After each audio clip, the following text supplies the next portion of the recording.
Hello, this is Garrett Stearns, and today we'll be looking at some donor data for a nonprofit. We'll be doing this to answer the business challenge, which is a nonprofit wants to understand its donation data better so that it can tailor its fundraising activities accordingly.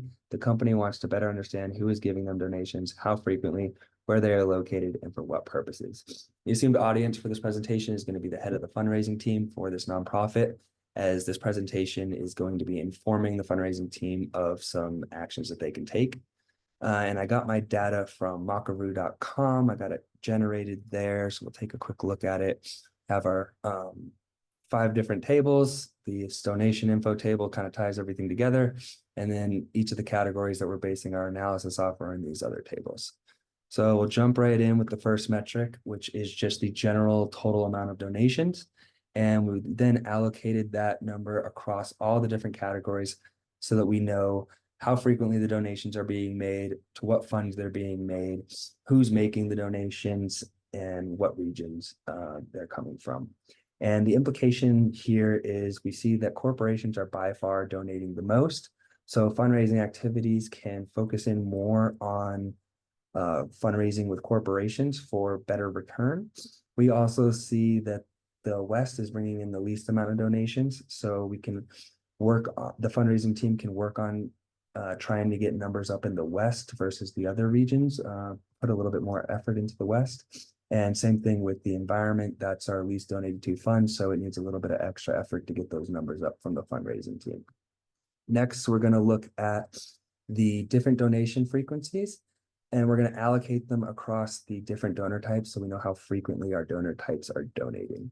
So our key metrics for this analysis are the total amount of donations for each of the frequency intervals. And the implication that we see here is that one-time donations are pretty frequent across all of our different donor types. And that's obviously going to bring in less money than the more frequent donations. So the fundraising team can work on trying to convert one-time donations into more frequent donations. Next, we're going to look at the total amount of donations for each region allocated across the different types so that we know where our donor types are donating from. So our key metrics here are the total amount of donations from each region. And the implication from this analysis is that we see across the board, the donations are much higher in the South. And I pull out on each one of these analysis, the individual separately, just since it's so small, so you can actually see it. So this lets the fundraising team know that they can pull back their efforts a little bit in the South so that that effort can be diverted to some of the other regions to get those numbers up, similar to what the South is bringing in. Next, we're going to look at the different donation funds, and we're going to allocate those across the different donor types so that we know what each of our donor types are donating to. So the key metric here is going to be the total amount of donations for each fund. And the implication that we see is that corporations are donating the least to the environment. And if you remember from the first analysis, the environment is also just our least donated to fund in general. So to get that fund up, fundraising team can work on trying to raise more money for the environment from corporations. Next, we're going to take a look at the same total amount of donations from each fund, but this time we're going to allocate them across the different regions so we know what our different regions are donating to. Our key metrics here are, again, the total amount of donations for each region. And the implication that we see here is that education is usually one of the higher donated to funds, except for in the West. And the West is also our least donated from region.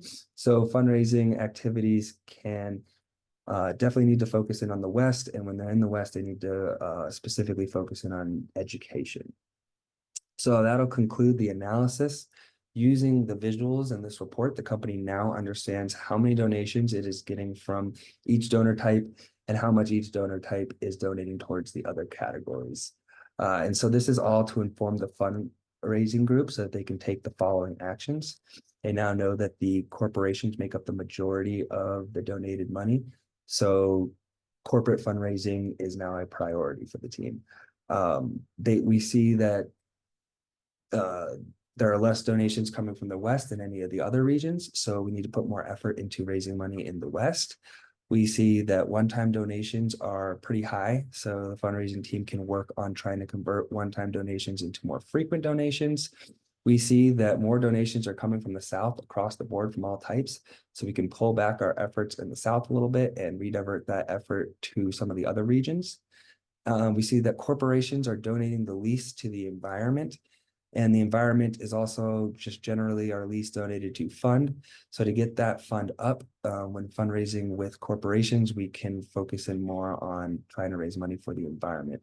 And then lastly, we see that education is usually one of our highest funds, except for in the West, which is also our least donated from region, which lets us know that we definitely need to work on the West a little bit more and specifically work on raising money for education in the West. And that'll conclude this presentation. I hope you enjoyed it. Thank you and have a good one.